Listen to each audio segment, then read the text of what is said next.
най-важното е безопасността. Едва след това е какво харесва детето, удобно ли му е на детето. Много често родителите възприемаме децата като възрастни и смятаме, че както ние бихме могли да пътуваме в столчето за кола, така и те биха. Важната система и мускулатурата на децата е много по-слаба от на възрастните и при едно по-сериозно сътресение е възможно да доведе до по-лоши резултати, отколкото при възрастните. Има ли някаква база характеристики, които може да им дадеш като насоки, за да знаем просто от потребителска гледна точка на какво да обърнем внимание и на какво не? Както казах, първото и най-важно нещо е стола за кола да бъде.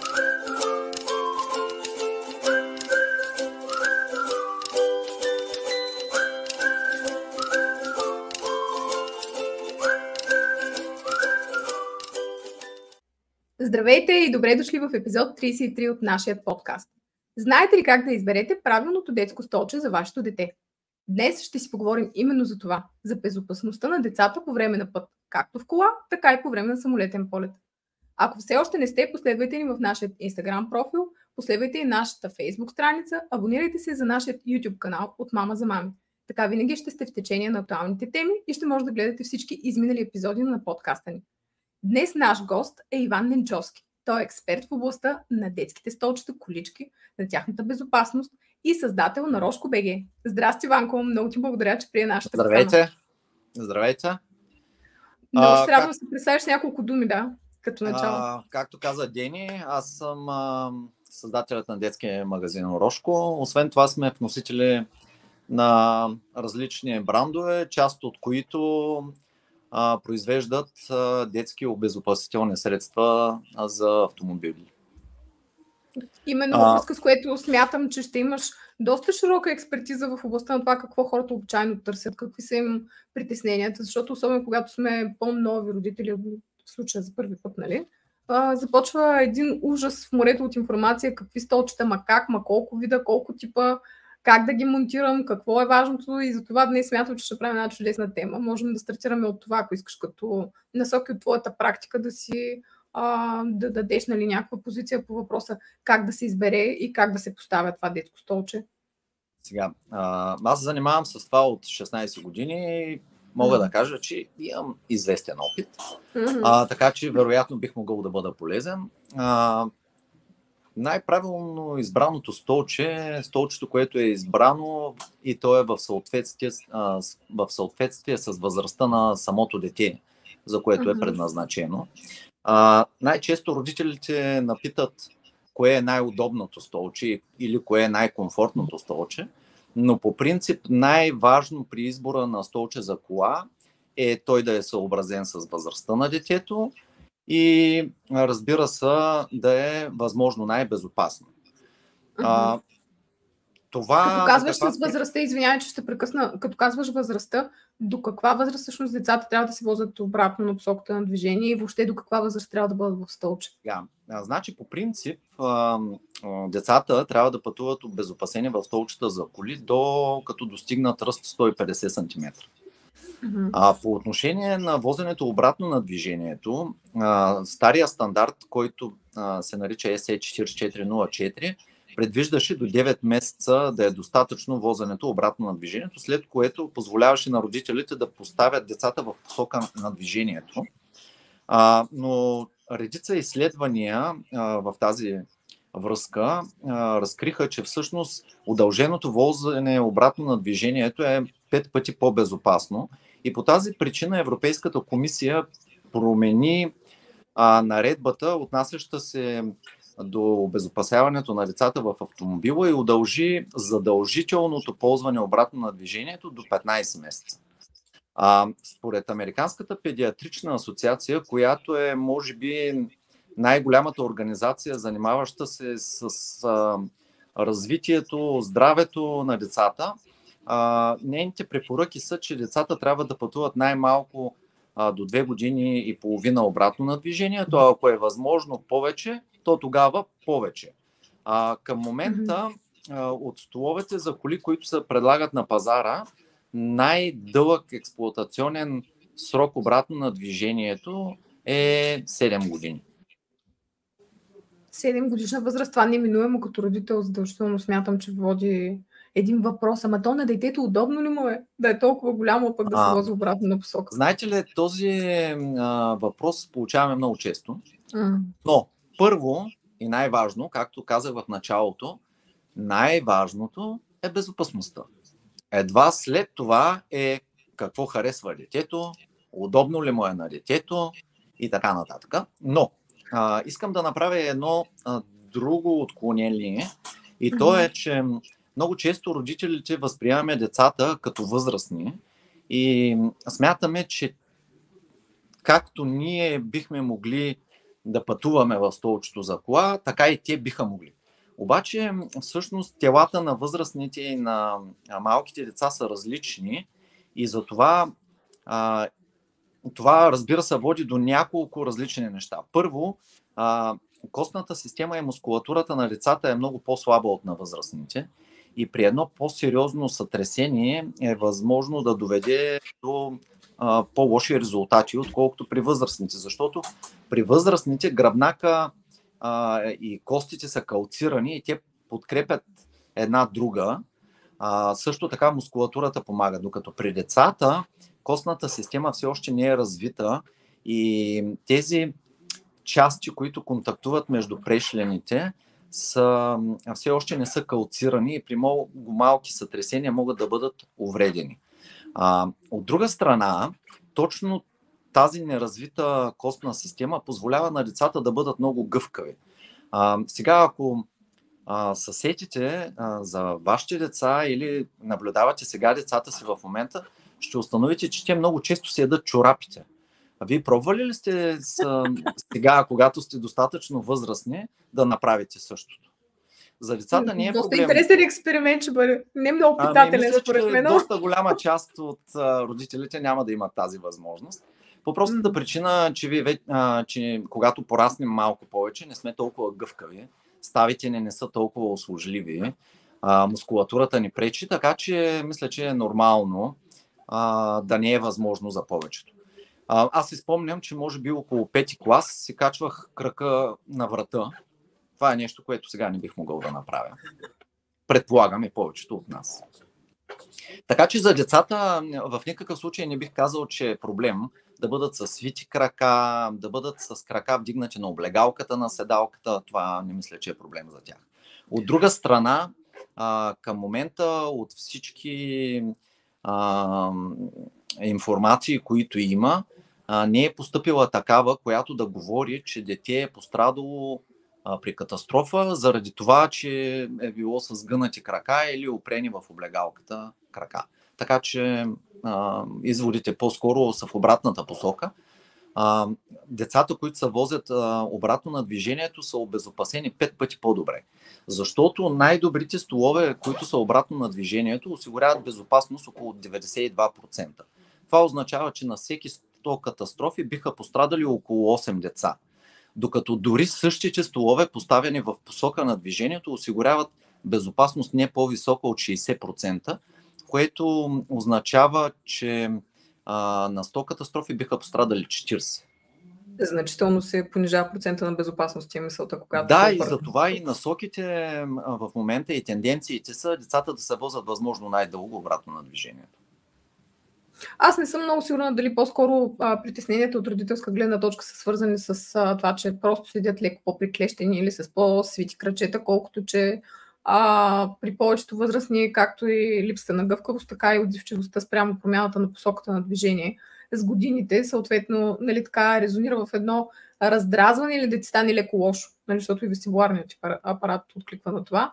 И може би частично притеснението е, че на детето ще му е по-добре и няма да му се гади, ако се движи в посоката на движение. И някакси може би се преплитат всички тези колебания и затова надделява желанието от още по-ранна възраст дори да се обърне по посоката на движение. Но е абсолютно доста красноречива статистиката, която сам даваш за това колко по-висок е процента на безопасност за децата, когато те са в обратна на посоката на движение. Като казваш за това, че трябва да изберем столчето, като каза, че трябва да изберем столчето, което е най-безопасно, тук може би е момент, в който трябва да направиш разликата и разграничаването с Isofix поставяне или с автомобилен колан? Кое е по-безопасно като вариант? Аз ще се върна малко назади и ще кажа, че най-важното е децата да са обезопасени по най-добрия възможен за тях начин. Що се отнася до начина на фиксиране на самите столове в автомобила, разликата не е в безопасността. Разликата, защото ние имаме столове за коли, които се монтират с колана на колата и които са много по-безопасни от други столове, които са с изофикс система. Проблема при обезопасяването с коланите е това, че много често самите потребители, родителите, монтират столовете за коли неправилно в автомобила. Когато стола за кола е монтиран неправилно, той не е безопасен. И изофикса помага за две неща. Едното гарантира винаги правилен монтаж. Няма как да объркате, тъй като самата система е направена така, че има светлинни индикатори, звукови индикатори, които ви показват правилно ли е монтиран и добре ли стои самия стол. Докато при тези, които са с колан, има определени маршрути, които трябва да бъдат изпълнени. Много често родителите не разбират описанията на самите продукти, но това, което мога да кажа е, че ако стола за кола е монтиран съгласно инструкцията за употреба, а това е много важно, той винаги да е монтиран по начина, по който е оказан, то тогава няма разлика в безопасността между изофикса и монтажа с колана. Изофикса в някои случаи дава по-добра странична защита, тъй като връзката между стола за кола и автомобила е твърда, докато при монтажа с автомобилния колан, понеже самите седалки са меки, в случай на сблъсък, понеже тежестта на детето и стола става значителна, тя притиска седалката и има възможност да се наклони стола наляво или надясно, но по-съвременните столове, които са предвидени обратно на движението, те имат едни допълнителни анкърни колани, които осигуряват точно тази странична безопасност. Така че бих казал, че по-скоро няма разлика между двата типа на монтаж. От гледна точка на безопасност има разлика от гледна точка на правилно поставяне в автомобила. Да, това е много добра насока, защото в повечето случаи колебанията, както сам казах в началото, има много марки, има много модели и видове. Съответно, неминуемо се преминава през едно разгорещено четене, ако е първо столче, с изофикси да е, по-лесно ще е да сложим колана на колата ли, кое да ползваме, сега детето достатъчно безопасено ли е така, но то по-лесно ли е или е по-добре, по-защитено ли е и така нататък. Всъщност, просто тези колебания трябва да успеят да бъдат канализирани на база на някаква информация. Ако трябва да бъда честен, в нашия магазин това, което забелязвам е, че родителите дават предпочитания по-скоро на удобствата, които са предназначени за тях самите, отколкото за безопасността. За много от тях е важно стола да се върти на 360 градуса, за да може лесно да бъде обслужено детето, да бъде поставено в автомобила, да бъде извадено от него. Докато не толкова важно е каква е безопасността на самия стол. Безопасността на самия стол до някаква степен е гарантирана от сертификата, който позволява този стол да се продава в Европейския съюз. Но този сертификат, той има едни много основни изисквания, които много от столовете отговарят на тях, но не са достатъчно безопасни след това, като бъдат проверени от независими източници. И всъщност, според мен, един от начините за установяване на това доколко стола за кола е безопасен е като се провери в независимите тестови организации какви са резултатите, които е показал на краш тестовете, направени от тях. По повод на това, което каза за спецификата с въртенето на 360 градуса, със сигурност е удобство, но това означава ли, че намалява в някаква степен безопасността? Не, в никакъв случай не намалява безопасността. Безопасността зависи от производителя на стола за кола, от вложените материали в него. даже ако искате, от катарамите, от коланите, които са заложени в самия стол. Защото производителите на детски столове за коли, те не произвеждат всички части, които стола за кола притежава. Има производители, които са специализирани в производството на катарами, но там също има разлики, както при автомобилите, да речем. Да. Има автомобили, които са нисък клас, автомобили, които са висок клас. И както е разликата между тях, така и разликата при производителите на катарами за столовете за коли. Но разбира се, по-добрият производител би произвел по-добра катарама и в случай на сблъсък тя би осигурила по-висока безопасност. Същото е и с самите столове. Дали може да ми кажеш някакви основни характеристики, които родители, които те първа предстои да си избират столче и да го сменят, било той такова, което имат, нали, детето е пораснало, вече трябва да изберат някакво друго, от първото са къде е доволни, къде не е особено, защото им е, разбира се, на първо място удобно.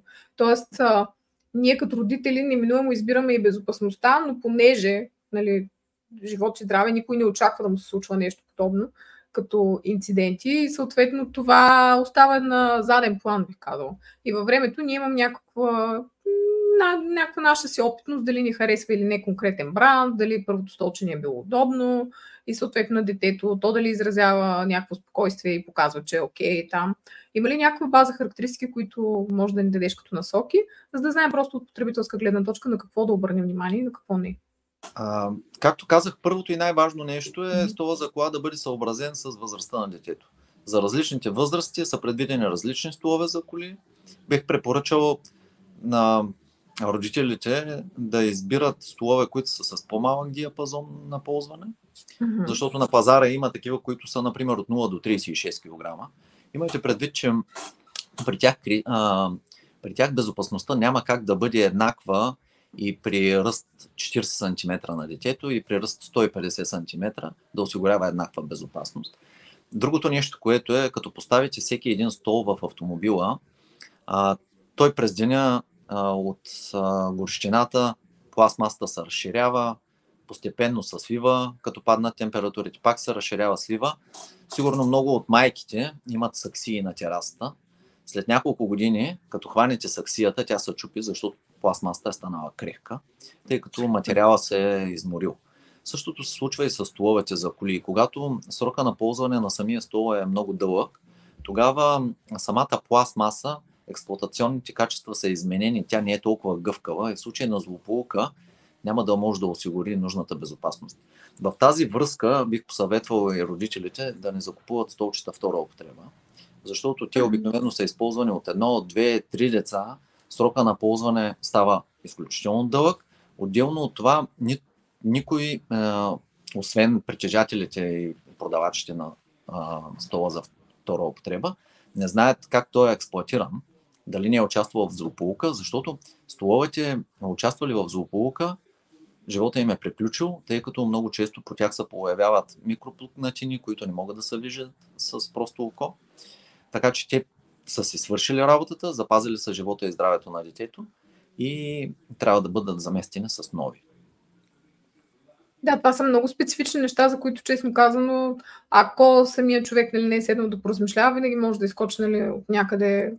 Някой приятел, който да каже, аз имам столче, само че да не се коментира, нали, всичкото е това, как е експлоатирано, преминало ли е, той нов ли го е закупил съответния стол. И да, важни неща с това определено. Така е, имайте предвид, че столовете за коли също имат срок на годност. И всеки един от производителите е посочил какъв е срока на годност на стола за кола. Като отдолу на пластмасата всеки един от столовете има дата, на която е произведен. Така че всеки от потребителите може да провери кога е произведен стола. Да обърне внимание на това. Да, и какъв е срока, който производителя дава на самия стол за експлоатация.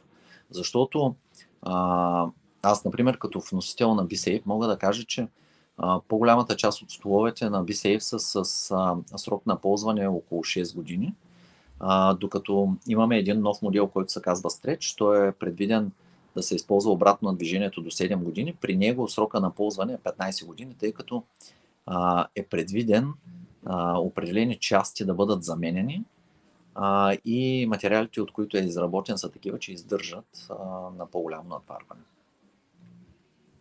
Да, това е много интересно и много полезно като насока, защото човек, когато няма отправна точка дори на какво всъщност с какво да се постави, не може да вземе достатъчно информиран, според мен, поне избор. А, И ако до момента, честно казвам, дори не съм се замислила за това, че логично, като всяко друго нещо, те трябва да си имат и столовете, нали, за кола, за децата, пак трябва да имат някаква дата, някакъв срок на годност, на експлоатация. Но пък ето, че ти сам казваш, че може някакъв модел да бъде предвиден за горе-долу 5 години, 7 години употреба, но това не го прави пък по-логичния избор от към експлоатация и третиране на самия стол през цялото това време. да, разбира се, ако дори да е предвиден за 10 години използване, ако той е участвал в злополука, неговия живот е приключил, въпреки срока на годност, който има самия стол, защото той всъщност се е свършил работата. И мисля, че дори да струва 2, 3, 5 хиляди, 10 хиляди лева, живота и здравето на лицето винаги ще бъдат оценени по-високо, отколкото цената на който и да е било стол за кола.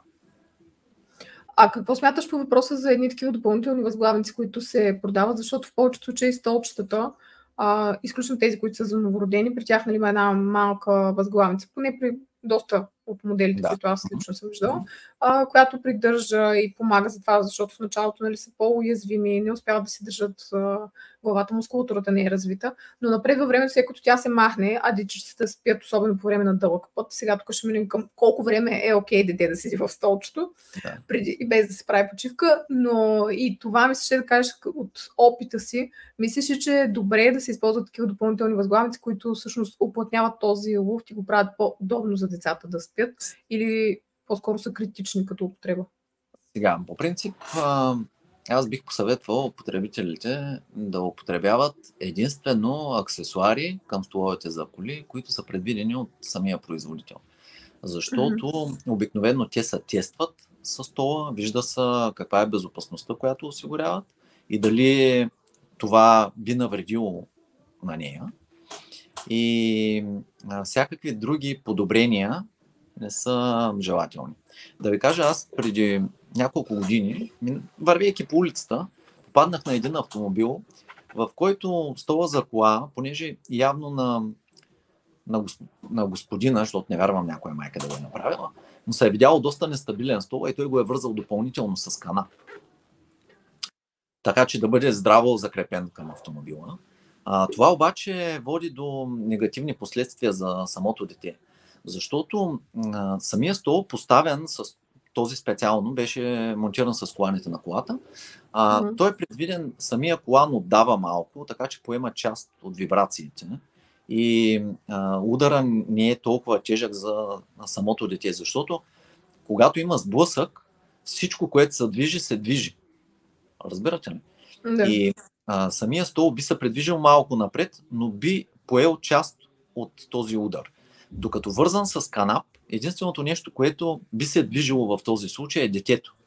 А колкото е по-голямо преместването на самото дете, толкова масата му става по-голяма и удара по-тежък. Така че това не е добре и затова, както казах по-рано, е задължително столовете да се ползват по начина, по който е указан в инструкцията за употреба. Тоест, добре е да не изкривяваме експлоатацията и обезопасяването от наша страна да нараства извън всичко, което е посочено от страна на съответния производител. Значи, това какво ние смятаме за безопасно, няма отношение към безопасността обикновено. А по отношение на престоя? По отношение на престоя, сега за по-малките деца е хубаво по-често да бъдат изкарвани, но имайте предвид, че дългото ползване на стола за кола е проблем, когато той основно се използва на шасито на количката. Когато е в колата, така или иначе спирате за кафе, да го нахраните, да смените памперса, има достатъчно чести почивки, така че детето да може да подиша малко и всичко да е наред. Основният проблем с дългия престой в столчето за кола е когато главата клюмне надолу, защото по този начин запушва въздуховода и детето не може да пълни в пълен обем дробовете си. При по-дълъг период на ползване по този начин и системен, което означава всеки ден, има вероятност за неправилно развитие на белия дроб. Но това трябва да става много често и системно. Смятам, че ако тръгнете от Варна за София, при всички положения спирате за кафе, да хапнете, да нахраните детето, да му смените памперса, което означава може би около 3, 4, 5 почивки. Мисля, че е напълно достатъчно. Не е нужно специално да спирате, за да почива детето или нещо друго. С напредване на възрастта? Има ли някакво ограничение, което се задава? Не, с напредване на възрастта, според мен нещата стават по-нормални, защото предимно в кошниците се случва така, че децата са с много свети главички.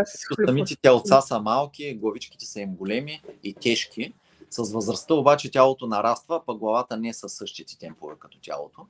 И до някаква степен са, така може да кажем, стават съразмерни и проблемът не е толкова сериозен, колкото в началото. За по-големите деца, може би, ще зависи до голяма степен положението на тялото в автомобила от самия наклон на автомобилната седалка. Много често при нас родителите, които идват, казват, ами то детето ни стои почти в легнало положение, седи почти седнало. Причината за това обаче е наклона на автомобилните седалки. Съвременните производители на автомобили произвеждат задните седалки така, че да имат по-голям наклон, да са по-анатомични и самите вие да заемате по-малко място в автомобила. Когато поставите обаче детската седалка обратно на движението, този наклон се пада обратен и вместо да са по-легнали, са по-изправени самите деца. И вече в зависимост от наклона на автомобилната седалка зависи самото положение на детето в автомобила. Някои производители са съобразили това, имат системи, които изравняват този наклон, но това са само част от производителите. Това са специфики, но да, като цяло е хубаво, че само обясняваш една част от притесненията на родителите, защото в повечето случаи бих казала по наблюдения в личен план, че много често прибягваме до идеята да сменим столчето, преди да е дошло времето, което се препоръчва височина, в повечето случаи килограми, като параметри, които са зададени, на база на някакви такива притеснения, дали е много легнало, много ли е поседнало, зависи на къде сме го завъртяли. Да. И както сам знаеш в предварителен разговор, ние сме си говорили с теб за това, че когато детето започне да рита седалката, настъпва един смут и е проблем за родителите. И ако имаш някакъв съвет, може да го дадеш сега. Е удачен момент. Това е въпрос. Правилният съвет, според мен, тук в случая е да се използват столовете до тази възраст, до която са предвидени, защото те са предвидени точно за деца с този ръст. Да кажем, първите столове, които са до 13 кг, част от тях са, по-голямата част от тях са долу-горе до около една година. 90% от родителите, които влизат в магазина ни, смятат, че те са до 2 месеца. Това не е така. Има достатъчно дълъг експлоатационен период, около една година за всяко едно от децата. Даже някои от по-новите столове са предвидени до 15, до 18 месеца, достатъчно дълъг период на ползване. Много често родителите, влизайки в магазина, искат да решат доживотно проблема с стола, като си купят един единствен стол. Това, както казах, не е добро решение, поради твърде дългия експлоатационен период, поради това, че не може безопасността да е еднаква и за малките, и за големите. Има доста фактори. Имайте предвид, че един такъв стол, който е предвиден от раждането до 10-12 години, защото 150 см децата достигат долу в тази възраст, е 10 години ползване. И замислете се колко продукта имате във вас, които сте ползвали 10 години. Също така е хубаво да се замислите, че за тези 10 години безопасността също ще бъде доста променена. Имайте предвид, че когато аз започвах да се занимавам с това около преди 15 години и внесахме първите столове обратно на движението, защото ние сме първите, които внасяме столове обратно на движението в България. Тогава всички смятаха, че това е лудост, че е абсурдно. Сега по-голямата част от родителите желаят да обезопасят децата си точно така. Просто начина на мислене се променя и то е следствие на експериментите и на тенденциите при детското обезопасяване. Тъй като няколко пъти споменава в разговора ни, най-често родителите питат, по-скоро родителите наблягат на собствения си комфорт пред безопасността. Можеш да ми кажеш кои са най-честите грешки в конкретика, които допускаме като потребители? Например, неглижираме колко точков да бъде колана, или притесняваме се от това, че ако щраква по конкретен начин, ще ни е много трудно и затова го пренебрегваме. Въобще какво ти е наблюдението? Значи притесненията на родителите са свързани предимно с тях самите. Тяхните страхове са мултиплицират, може би, върху детето. Ако на някой му става лошо, когато е седнал обратно на движението, то неминуемо води до това и на неговото дете да му става лошо. Нали? Но това не е така. Хората са различни. Това, че на някой му става лошо, не означава, че неговите деца също би им било лошо. Това, че на някого му изглежда, че детето му не пътува комфортно с това за кола, не означава непременно, че то пътува некомфортно. В повечето случаи децата са толкова малки, че не могат да кажат комфортно ли им или не им е. И родителите вадят заключения от това какъв опит имат те самите. Затова бих посъветвал родителите, съобразявайте се с това, което е написал производителя в инструкцията за употреба. Обикновено там пише кои подложки в каква възраст се махат, кое се регулира, кога се регулира. Има няколко важни неща. Първото важно нещо е, когато използвате столове за коли до 13 кг или така наречените кошници, при тях е задължително дръжката за носене или да е вдигната, или да е опряна в облегалката на автомобила, защото тя служи като буфер в случай на злополука, пречи стола да се заклюпи към облегалката на седалката. Това много често родителите не го правят и поставят по този начин в опасност детето си. Има много родители, които твърде рано обръщат децата си напред, защото децата искат да гледат как таткото шофира или защото се сърдят. Имайте предвид следното нещо. Значи, когато едно дете ви се разреве и повечето майки са много чувствителни към плача на децата си, бързат да разсучеят. Да, съгласен съм, нормално е. За татковците също много често е така. Но имайте предвид, че това не е добре за детето. Това прави пътуването небезопасно.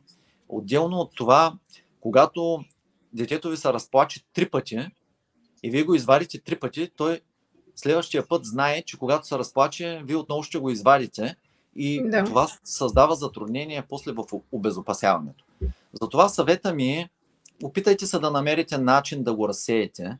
Било чрез игра, изпейте му песничка, покажете му някоя играчка, дранкалка или каквото и да е било, просто да го разсеете, за да разбере то, че мястото му е в стола за кола и там е безопасно за него. Защото дете на 1, 2, 5, 7 години няма как да знае кое е безопасно за него и кое е важно в автомобила. Представете си, че в първи клас детето ви иска да пуши цигари. Сигурен съм, че повечето от родителите биха приложили мерки, които няма да са приятни на организациите. Няма да подходят меко. По никакъв начин, да. Абсолютно. Но пушенето на цигари уврежда здравето на децата, но в много дълъг период от време. Докато злополуката се случва за секунди, затова не трябва да правим изключение и да поставяме децата си в опасност. Да, последствията със сигурност биха били доста по-своевременни, отколкото точно така и доста по-тежки, бих казал. Да. Абсолютно. Това е много хубаво, което каза, защото доста пъти се случва наистина като родители да се притесняваме логично. Ние често по природа се отзоваваме на всеки плач на детето, но и някак си рефлексия ни да смятаме, че ние усещаме, че на него не му е удобно, че не му харесва. Може много често да ни вкара в един такъв коловоз и циклично да подменяме столчето, без дори да е нужно. Тоест ние пак можем да сме избрали с необходимия сертификат, с защити. Имах едни приятели, които като си купиха столче, ми казаха, има всякакви, абсолютно всички защити има столчето, даже при удар от метеорит, то ще е здраво и в безопасност. Та не е нужно да се стига до подобни неща, нали, да съобразим всичко като характеристики на столчето и в крайна сметка просто защото по някакви наши вътрешни подбуди смятаме, че на детето не му е удобно. Веднага да преминаваме към покупка на ново, на различно столче и може би бих казала, че и самата подмяна постоянно на типа стол също няма да предразположа детето. Не, той няма проблем да си купите 20 стола. Това не е проблем. Даже за нас, които се занимаваме с този бизнес, би било добре дошло. Но имайте предвид следното нещо. Ако стола за кола е избран в съответствие с възрастта на детето и разбира се е съобразен със самия автомобил, то тогава не би трябвало да имате проблеми. Самите автомобили също имат някаква специфика и тя трябва да бъде съобразена. Затова бих посъветвал родителите. Аз често чета форума на БГ Мама и други места, където родителите обменят някакъв опит. Имайте предвид, че опита на другите родители не е достатъчен, за да могат те да ви дадат правилния съвет.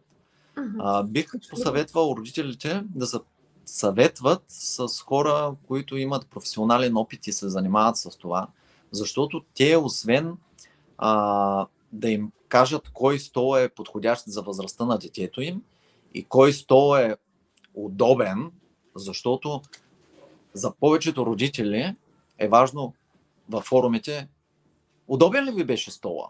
Нали? Не е това правилният въпрос. Правилният въпрос е безопасен ли ви е стола? Случвало ли ви се злополука? Какви са последствията? Защото ние имаме клиенти, които са попадали в злополука, някои от тях с доста сериозна скорост и резултатите са положителни. Децата са били в безопасност и родителите са изключително доволни. Но броя на родителите, които са попадали в такива ситуации, не е толкова голям. И опита на самите родители изглежда, че е позиционирано детето в стола, няма отношение към безопасността на самите столове. Да, по-скоро някакси може би наистина се измества това. Липсата на фокуса се измества, да. Изходната точка, от която да се започне с анализа, нали, какво да купим, защо да купим него, защо да се спрем. И за това със сигурност, да. Стола за кола е предназначен за обезопасяване. Неговия най-важната му характеристика е неговата безопасност. Всичко останало е просто допълнение към безопасността, така да го кажем. Много често го споменах, извинявай, довърши се. Това, което щях да продължа мисълта си, защото малко разхвърляхме тук въпроса. Другия честа грешка е това, че родителите по-рано сменят столовете за кола, преди децата да са достигнали възрастта за следващия. Много често има две деца, примерно родило се по-малко дете, преместват по-малкото в стола на баткото, взимат на баткото нов стол. Често там има разминавания. Детето, т.е. баткото не е достатъчно пораснал за следващия стол, но за да се намалят разходите, се правят някакви компромиси. Съветвам родителите да не правят компромиси с безопасността. Може да направите компромис с липсата на колело, може да не му купите на детето ски или нещо друго, но не правете компромис с безопасността, защото от това зависи живота и здравето на детето. Бих ви посъветвал винаги в автомобила в стола за кола, закопчан по правилния начин, коланите регулирани по правилния начин, защото едно от важните неща е коланите да бъдат регулирани според ръста на детето и винаги да излизат на нивото на рамото. И въобще всички изисквания, които има в инструкцията за употреба. Друго важно нещо е, когато карате колело, скейтборд, тротинетка, каска.